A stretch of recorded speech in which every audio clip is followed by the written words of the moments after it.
The Raven by Edgar Poe. Once upon a midnight dreary, while I pondered, weak and weary, o'er many a quaint and curious volume of forgotten lore, while I nodded, nearly napping, all at once there came a tapping as of someone gently rapping at my chamber door. "'Tis some visitor," I muttered, "rapping at my chamber door. It is only this and nothing more." Ah, distinctly I remember 'twas in the bleak December, and each separate dying ember wrought its ghost upon the floor. Eagerly I wished the morrow. Vainly had I sought to bar from among my books surcease of sorrow.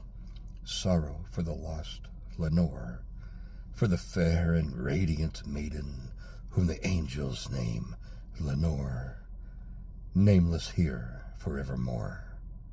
And the silken, sad, uncertain rustling of each purple curtain thrilled me, filled me with fantastic terrors never felt before. So now, to still the beating of my heart, I stood repeating, "'Tis some visitor entreating entrance at my chamber door, some late visitor entreating entrance at my chamber door. It is this and nothing more." Presently my soul grew stronger, and hesitating then no longer, "Sir," said I, "or madam, truly your forgiveness I implore, but the fact is I was napping, and so softly you came tapping, and so gently you came rapping at my chamber door, that scarce was sure I heard you."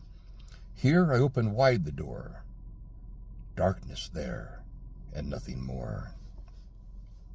Deep into that darkness peering, long I stood there, wondering, fearing, doubting, dreaming dreams no mortal ever dared to dream before.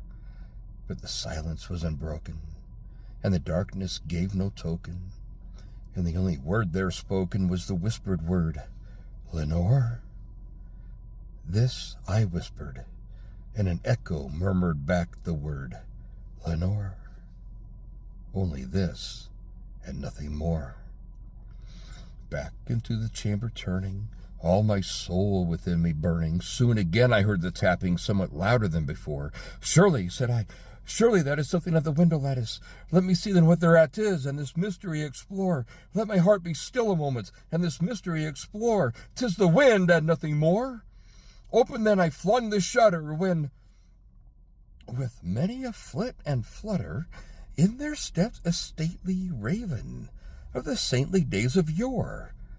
Not the least obeisance made he, not a moment stopped or stayed he, but with mien of lord or lady perched above my chamber door, perched upon a bust of Pallas just above my chamber door, perched and sat, and nothing more. Then this ebony bird, beguiling my sad fancy into smiling, "Though thy crest be shorn and shaven, thou," I said, "art sure no craven, ghastly, grim, and ancient raven, wandering from the nightly shore. Tell me what thy lordly name is from the night's Plutonian shore." Quoth the raven, "Nevermore." Much I marveled this ungainly fowl to hear discourse so plainly, though its answer little meaning, little relevancy bore. And we cannot help agreeing that no living human being ever yet was blessed with seeing bird above his chamber door, bird or beast upon the sculptured bust above his chamber door, with such a name as Nevermore. But the raven, sitting lonely on the placid bust, spoke only that one word, as if his soul in that word he did outpour. Nothing further than he uttered, not a feather than he fluttered, till I scarcely more than muttered, "Other friends have flown before. On the morrow he shall leave me, as my hopes have flown before." Then the bird said, "Nevermore."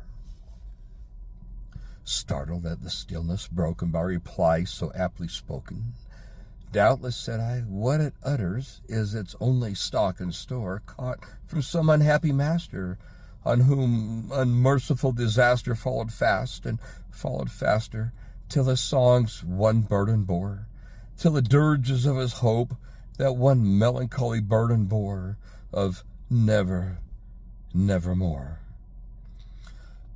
But the raven, still beguiling all my fancy into smiling, straight I wheeled a cushioned seat in front of bird and bust and door. Then upon the velvet sinking, I betook myself to linking fancy unto fancy with this ominous bird of yore, with this grim, ungainly, ghastly, gaunt, and ominous bird of yore could mean, in croaking, nevermore. So I sat, engaged in guessing, but no syllable expressing to the fowl, whose fiery eyes now burned into my bosom's core. This and more I sat divining, with my head at ease, reclining on the cushion's velvet lining, with the lamplight gloating o'er, but whose velvet violet lining, with the lamplight gloating o'er, she shall press, nevermore. Then methought the air grew denser, perfumed by some unseen censer spread by seraphim, whose footfalls tinkled on the tufted floor. Wretch, I cried, thy God hath lent thee, by these angels he has sent thee respite and nepenthe from the memories of Lenore. Quaff, oh, quaff this kind nepenthe, and forget this lost Lenore. Quoth the raven, nevermore.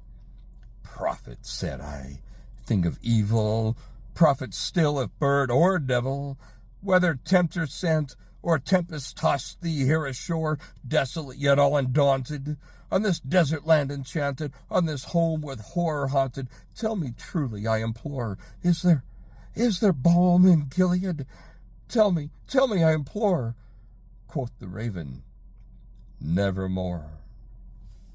Prophet, said I, thing of evil, prophet still of bird or devil, by that heaven which bends above us, by that God we both adore, tell this soul with sorrow laden, if within the distant Aidenn it shall clasp a sainted maiden, whom the angels name Lenore, clasp a fair and radiant maiden, whom the angels name Lenore. Quoth the raven, nevermore. Oh, let that word be our sign of parting, bird or fiend, I shrieked, upstarting. Get thee back into the tempest and the night's Plutonian shore. Leave no black plume as token of that lie thy soul has spoken. Leave my loneliness unbroken. Quit the bust above my door. Take thy beak from out my heart, and take thy form from off my door. Quoth the raven, nevermore. And the raven, never flitting, still is sitting on the pallid bust of Pallas, just above my chamber door. And his eyes have all the seeming of a demon's that is dreaming, and the lamplight o'er him streaming throws his shadow on the floor.